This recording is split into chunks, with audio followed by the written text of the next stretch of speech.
Stop studying. What you're doing right now might be a waste of time. Read over your notes. Review the class material. Highlight things. Repetition, repetition, repetition.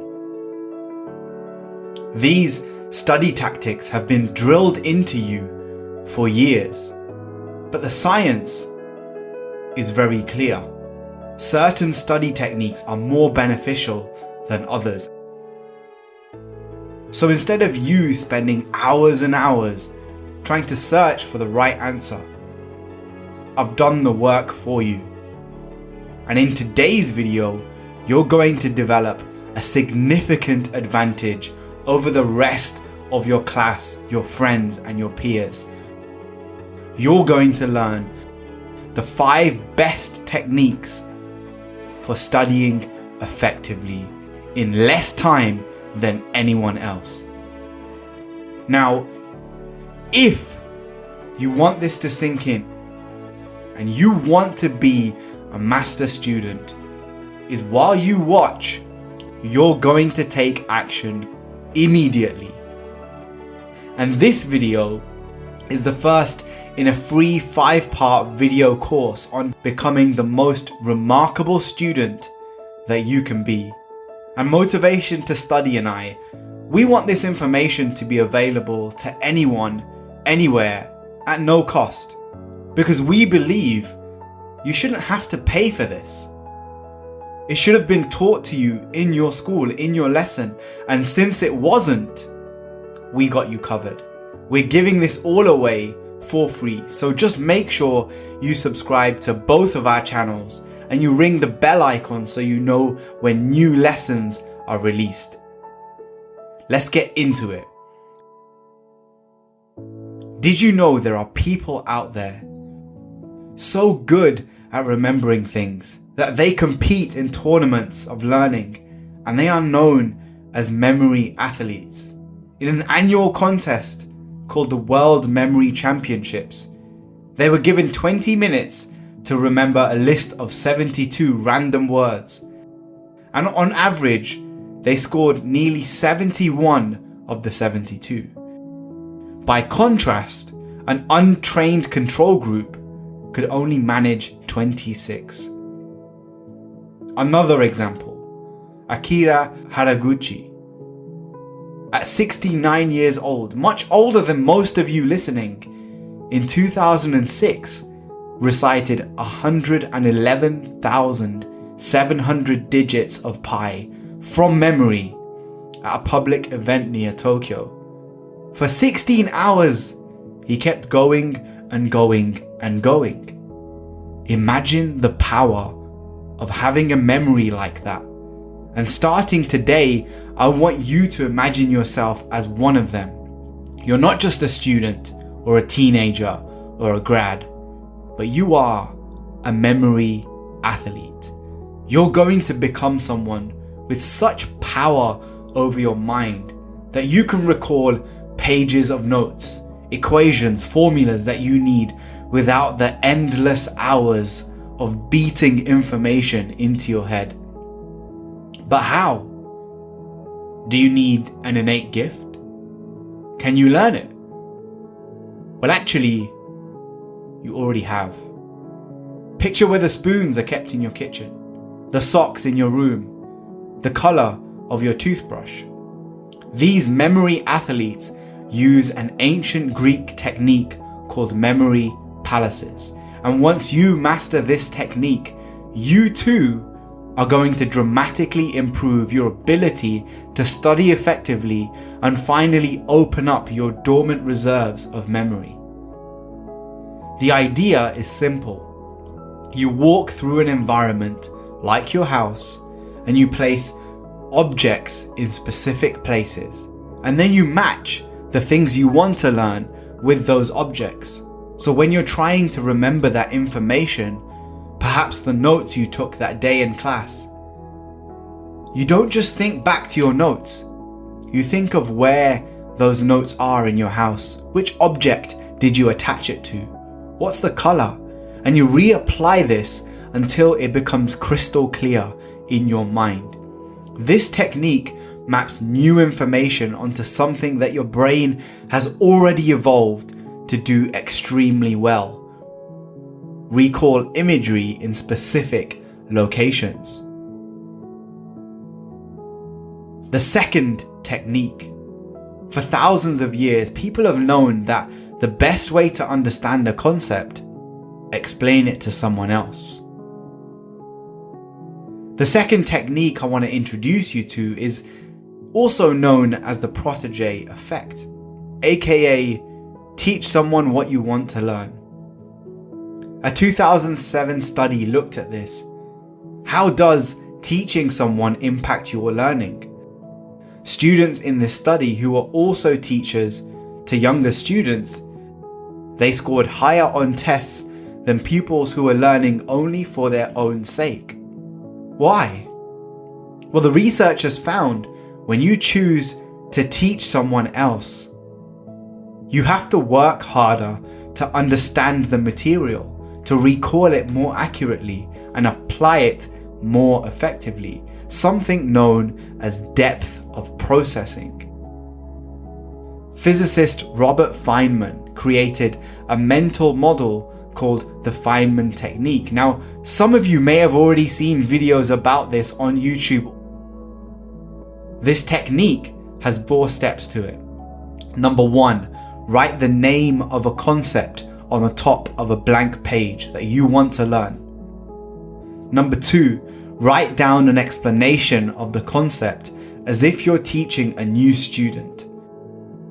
Number 3, identify what's missing. Go back, relearn. And step 4, review everything. Make sure you're avoiding using complicated language and try to simplify everything on the page as much as possible. Now, this technique, it forces you to deconstruct and then reconstruct ideas. To use this method and learn how to study effectively, identify first what do you want to learn, and then try to imagine you're explaining it to a 5-year-old. Number 3, master students are committed to effective study strategies, but shipwrecked students are committed to ineffective study strategies. If I asked you right now, is reading again and again a good way to learn? Is highlighting a good way to learn? Is using keyword mnemonics? Well, all of these, they're scientifically proven to be relatively low in effectiveness for long-term learning. At the other end of the scale, things like practice tests, spreading out your learning, they are scientifically proven to boost your performance. Let's take a look. In 2005, a guy called Reagan A.R. Gurung assessed 229 students using 11 different techniques of studying. He then matched their techniques with their final exam scores. And many, but not all, of the techniques they used, they did achieve better exam scores. For example, the number of hours they put in, it did help. But things like starting studying early or reading material before and after class, that didn't seem to be effective. Reagan also found detriments to studying, and one of them was listening to music. So what did he find that does work? Well, Reagan actually found a technique that strongly predicted your exam score. And that was the number of times a student did practice tests. This one thing, above all others, had a significant impact on how well they did on their final exam. He even found that rewriting notes, reviewing highlighted material, it didn't really impact the final exam score that much. So like I said, master students are committed to effective study strategies, But shipwrecked students are committed to ineffective study strategies. And if you want to know which type of student you are, click on the link in the description and take the quiz to find out if you're a master, a dabbler, or a shipwreck castaway when it comes to your study. Not all hustle is created equal. Have you ever heard of number 4, the zagonic effect? It's a concept in psychology that argues you remember uncompleted or interrupted tasks better than the ones that you complete. Why? When we start a task and then interrupt it, it creates a task-specific tension that can improve your cognitive function. So step away from your desk as you study. That tiny little tension that you feel. I still need to finish reviewing that chapter. I haven't done the next paper yet. It keeps the task at the top of your mind. And this keeps your brain focused on it. This way you can easily access that information and remember it better. So how do you take advantage of this technique? You take frequent breaks during your deep work. The zagonic effect suggests that students who take breaks during which they perform totally unrelated activities, studying other subjects, reading a book, going on a 3-minute walk, playing the piano, they remember material better than students who go through longer study sessions without taking a break. A popular way that I'm sure most of you have heard of is the Pomodoro technique, where you work for 25 minutes, you take a 5-minute break. You work for 25 minutes, you take a 5-minute break. And the final tip of this first lesson in our course: cramming is better than not studying in the short term. But is 7 hours in one day better than 1 hour every day for a week? If you were given the same amount of time for study, would you be better off spreading it out? And the answer is a resounding yes. Space it out. This is known as distributed practice. Distributing learning over time, either in a single study session or across study sessions, it benefits long-term retention more than massive cramming and learning back to back.